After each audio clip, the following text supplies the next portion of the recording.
नमः शिवाय। शिव महापुराण। पृथ्वी आदि से निर्मित देव प्रतिमाओं के पूजन की विधि, उनके लिए नैवेद्य का विचार, पूजन के विभिन्न उपचारों का फल, विशेष मासवार तिथि एवं नक्षत्रों के योग में पूजन का विशेष फल तथा लिंग के वैज्ञानिक स्वरूप का विवेचन।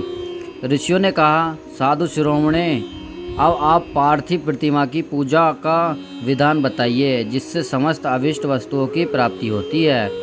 सूत जी बोले, महर्षियों, तुम लोगों ने बहुत उत्तम बात पूछी है। पार्थिव प्रतिमा का पूजन सदा संपूर्ण मनोरथों को देने वाला है तथा दुख का तत्काल निवारण करने वाला है।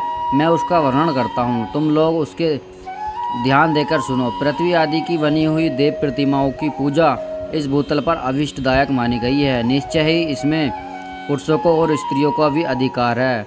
नदी, पोखरे अथवा कुएं से प्रवेश करके पानी के भीतर मिट्टी ले आएं, फिर गंध चूर्ण के द्वारा उसका संशोधन करें और शुद्ध मंडप में रखकर उसे महीन पीसें और सानें। इसके बाद हाथ में प्रतिमा बनाएं और दूसरे उसका सुंदर संस्कार करें। इस प्रतिमा में अंग प्रत्यंग अच्छी तरह प्रकट हुए हों तथा वह सब प्रकार के अस्त्र शस्त्रों से संपन्न बनाई गई हो। तदंतर उसे पद्मासन पर स्थापित करके आदरपूर्वक उसका पूजन करें। गणेश, सूर्य, विष्णु, दुर्गा और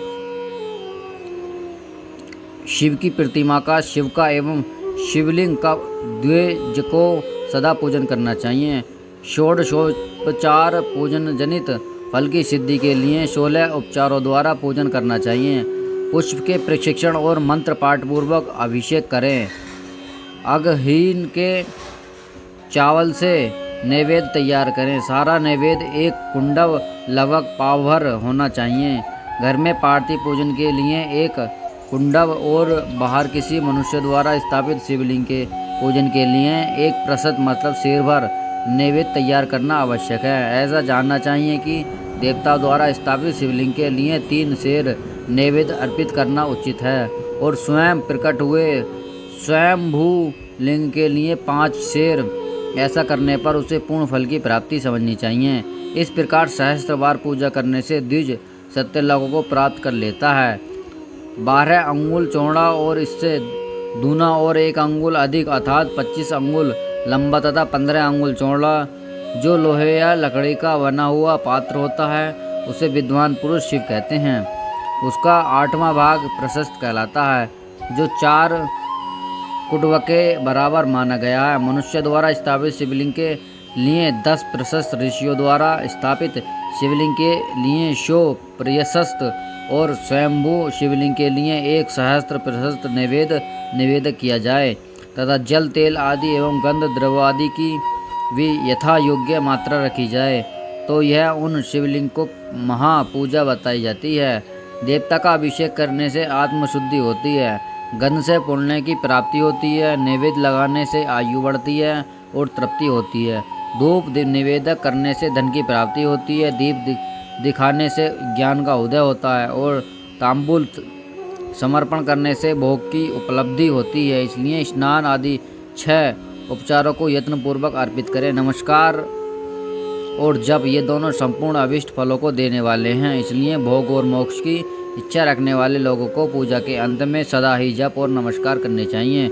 मनुष्य को चाहिए कि वह सदा पहले मन से पूजा करके फिर उन उपचार से करे। देवताओं की पूजा उन देवताओं के लोगों की प्राप्ति होती है तथा उनके अवान्तर लोगों के भी अभिष्ट भोग की वस्तुएं उपलब्ध होती हैं। मैं देव पूजा से प्राप्त होने वाले विशेष फलों का वर्णन करता हूँ। द्विजों, तुम लोग श्रद्धापूर्वक सुनो। विघ्नराज गणेश की पूजा से भूलोक में उत्तम अभीष्ट वस्तु की प्राप्ति होती है।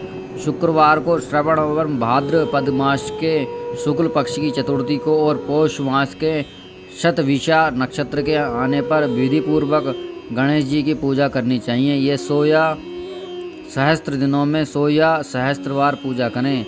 देवता और अग्नि में श्रद्धा रखने हुए किया जाने वाला उनका नित्य पूजन मनुष्य को पुत्र एवं अभीष्ट वस्तु प्रदान करता है। वह समस्त पापों का शमन तथा भिन्न भिन्न दुष्कर्मों का विनाश करने वाला है। विभिन्न बारों में भी की हुई शिव आदि की पूजा को आत्मशुद्धि प्रदान करने वाला समझना चाहिए। वार या दिन, तिथि, नक्षत्र और योगों का आधार है, समस्त कामनाओं को देने हैं, उसमें वृद्धि और क्षय नहीं होता, इसलिए उसे पूर्ण ब्रह्म रूप मानना चाहिए। सूर्योदय काल से लेकर सूर्योदय काल आने तक एक बार की स्थिति मानी गई है, जो ब्राह्मण आदि सभी वर्णों के कर्मों का आधार है। विहित तिथि के पूर्व भाग में की हुई देव पूजा मनुष्य को पूर्ण भोग प्रदान करने वाली होती है।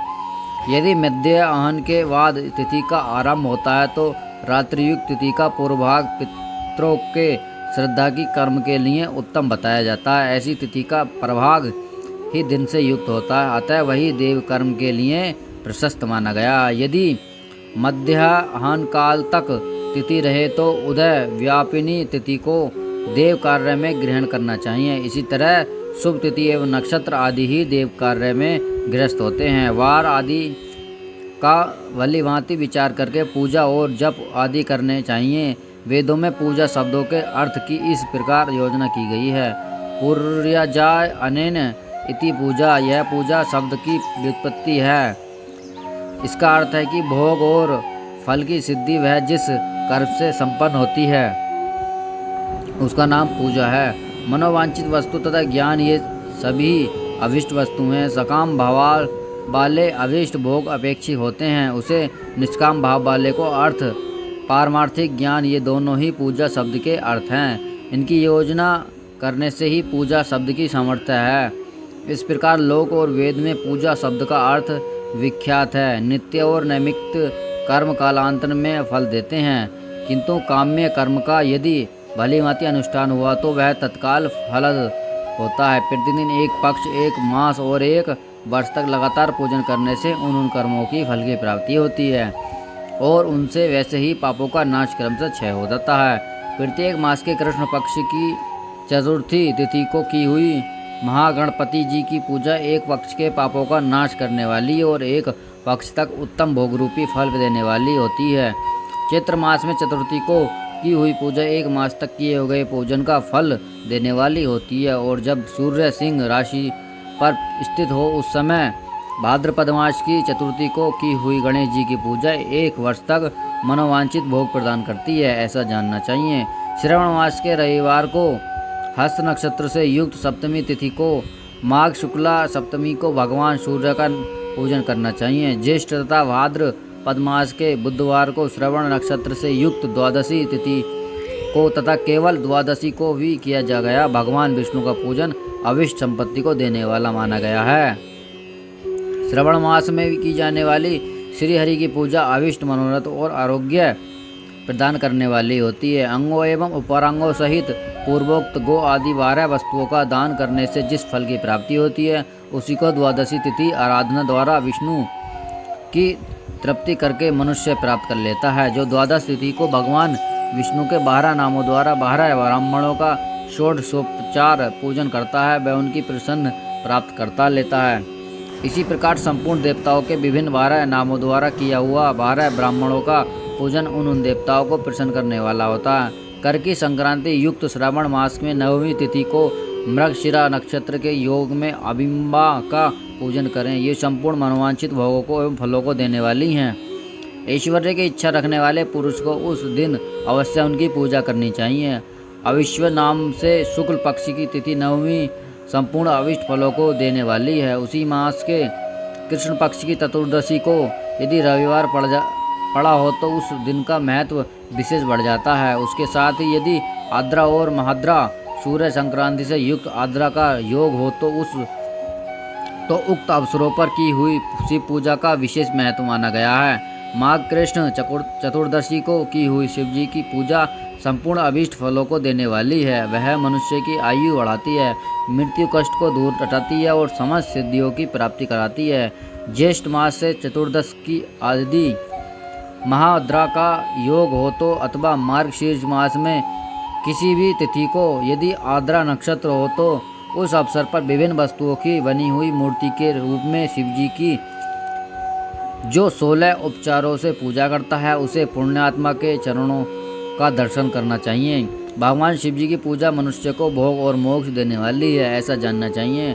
कार्तिक मास के प्रत्येक वार और तिथि आदि में महादेव जी की पूजा विशेष महत्व है। कार्तिक मास आने पर विद्वान पुरुष दान तप होम जप और नियम आदि के द्वारा समस्त देवताओं का षोडशोपचार से पूजन करें। उस पूजन में देव प्रतिमा ब्राह्मण तथा मंत्रों का उपयोग आवश्यक है। ब्राह्मणों का भोजन कराने से भी वह पूजन कर्म संपन्न होता है। पूजक को चाहिए कि वह कामनाओं को त्याग कर पीड़िता रहित शांत होकर देव आराधना में तत्पर रहे। कार्तिक मास में देवताओं का यज्ञ पूजन समस्त भोगों को देने वाला, व्याधियों को हर लेने वाला तथा भूतों और ग्रहों का विनाश करने वाला है। कार्तिक मास के रविवार को भगवान शिव सूर्य की पूजा करके और तेल तथा सूती वस्त्र देने से मनुष्य के कोढ़ तथा रोगों का नाश हो जाता है। हरे काले मिर्च वस्त्र और हीरा आदि का दान ब्राह्मणों की प्रतिष्ठा करने से क्षय से रोग का नाश होता है। दीप और सरसों के दान से मृगी का रोग मिट जाता है। कृतिका नक्षत्रों से युक्त सोमवार को किया हुआ शिव जी का पूजन मनुष्य को महान दरिद्र को मिटाने वाला और संपूर्ण संपत्तियों को देने वाला, घर की आवश्यकता सामग्रियों के साथ गृह और क्षेत्र आदि का दान करने से भी उक्त फल की प्राप्ति होती है।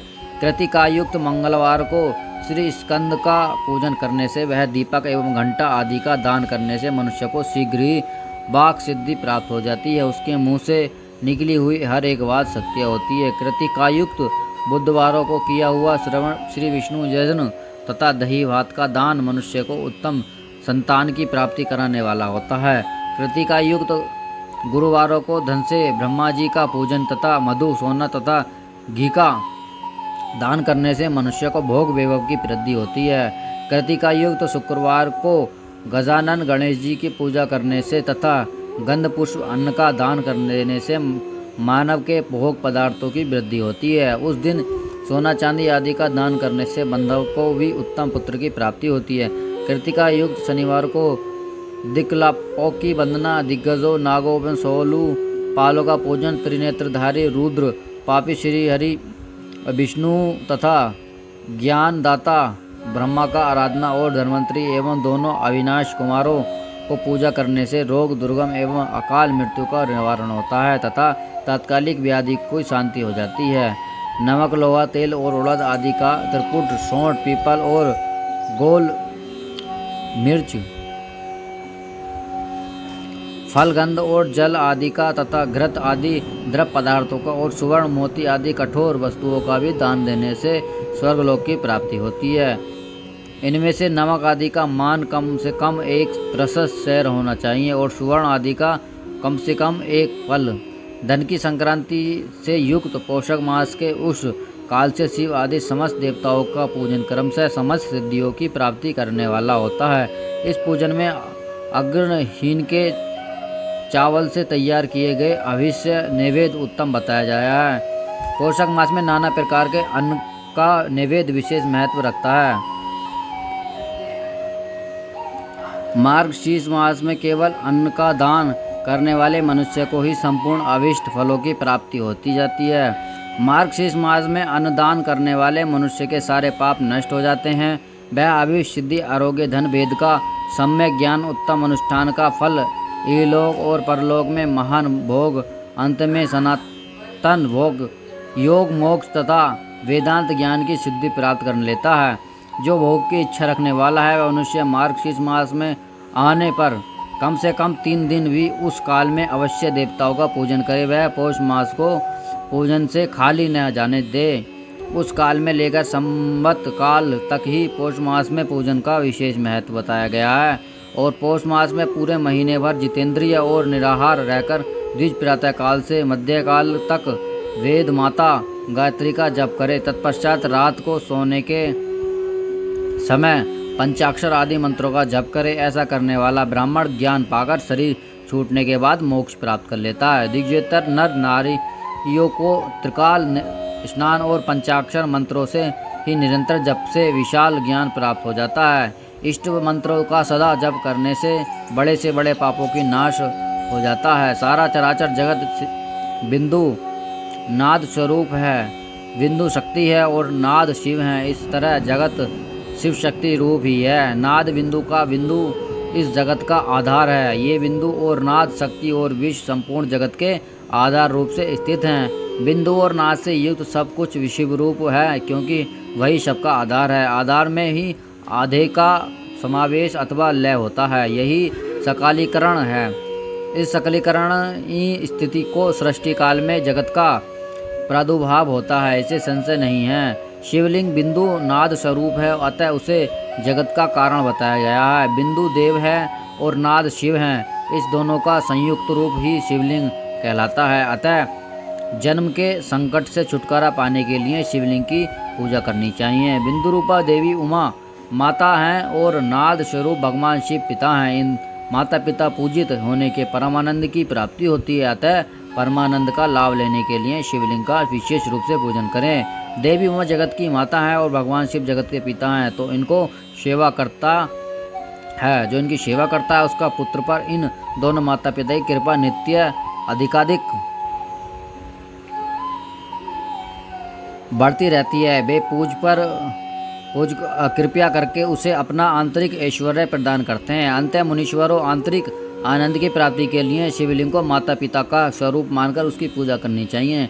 शिव पुरुष रूप हैं और भर्गा शिवा अथवा शक्ति प्रकृति कहलाती हैं। अव्यक्त आंतरिक और अधिष्ठानुरूप गर्भ को पुरुष कहते हैं और संयुक्त सुव्यक्त आंतरिक अधिष्ठानभूत गर्भ को प्रकृति। पुरुष आदि गर्भ है, वह प्रकृति रूप गर्भ से युक्त होने के कारण गर्भवान है, इसलिए वही प्रकृति का जनक है।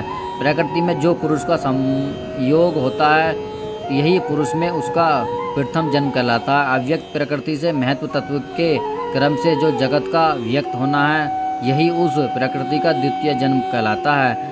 जीवित पुरुष से ही बारंबार जन्म और मृत्यु को प्राप्त होता है। माया द्वारा अन्य रूप से प्रकट किया जाना ही उसका जन्म कहलाता है। जीव का शरीर जन्म काल से ही जीर्ण क्षय भाव विकारों से युक्त होने के लगता है, इसलिए उसे जीव संज्ञा दी गई है। जो जन्म लेता है और विविध पाशों द्वारा तनाव बंधन में पड़ता है, उसका नाम जीव है। जन्म और बंधन जीव शब्द का अर्थ ही है। अतः जन्म मृत्यु रूपी बंधन की निवृत्ति के लिए जन्म अधिष्ठात भूत मातृ पितृ स्वरूप शिवलिंग का पूजन करना चाहिए।